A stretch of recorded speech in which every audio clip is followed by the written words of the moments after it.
கர்த்தருடைய பரிசுத்தமான நாம மகிமைப்படுவதாக. ஆசீர்வாதமான ஒரு நல்ல காலவெளியிலேயும் அனுதின மன்னா என்ற வேத தியானத்தினால் உங்களை சந்திப்பதிலே மிகுந்த சந்தோஷம்.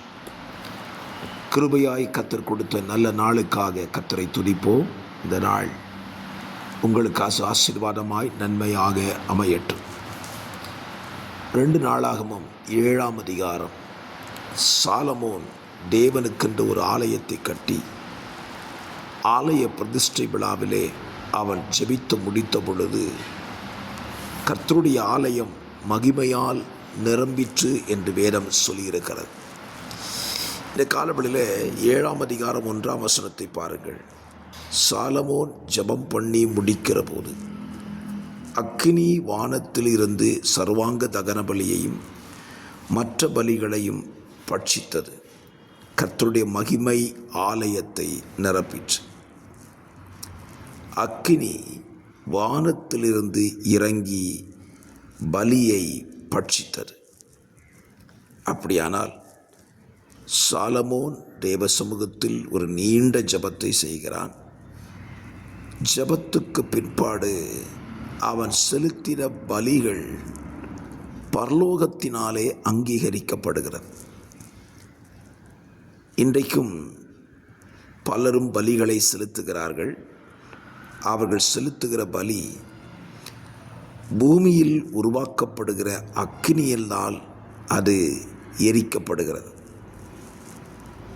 அவர்களுக்குள் ஒரு நம்பிக்கை, நான் செலுத்தின பலியை தெய்வம் ஏற்றுக்கொண்டார் என்று. ஆனால் வேத புத்தகத்தின் பல பகுதிகளில் நீங்கள் படித்தால் அக்கினி வானத்திலிருந்து இறங்கி பட்சித்ததை தான் உண்மையானது என்று ஏற்றுக்கொள்ளுகிற பல சம்பவங்கள் இருக்கிறது. இந்த காலவெளியிலே நீங்களும் நானும் தெய்வத்துக்கு பலி செலுத்துகிறோம். துதி பலி, ஸ்தோத்திர பலி, நன்றி பலி.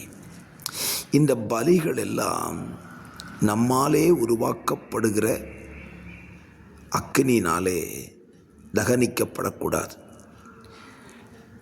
நம்முடைய பலிகளை அங்கீகரிப்பது பரலோகத்தின் தேவனே. காயீனும் ஆபேலும் கர்த்தருக்கு பலி செலுத்தினார்கள். அங்கீகரித்தது யார் என்று பார்த்தால் கர்த்தர் தான். நோவா பலி செலுத்தினான், கர்த்தர் அதை அங்கீகரித்தார்.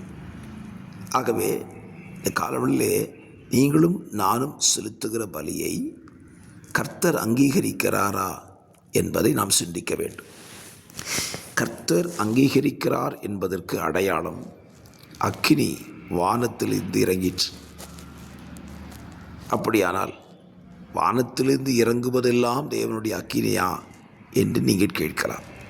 ஏனென்றால் பிசாசும் இந்த வேலையை செய்வதற்கான வாய்ப்புகள் ஏராளம் உண்டு.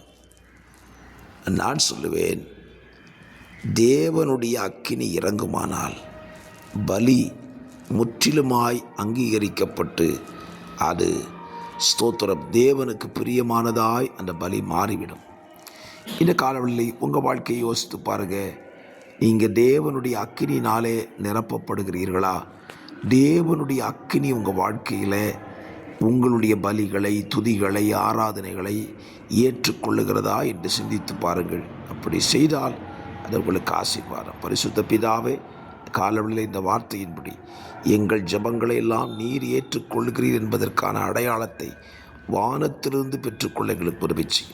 வார்த்தையை கேட்கிற பிள்ளைகளை ஆசீர்வதியும். இயேசுவின் நாமத்தில் பிதாவே, ஆமென்.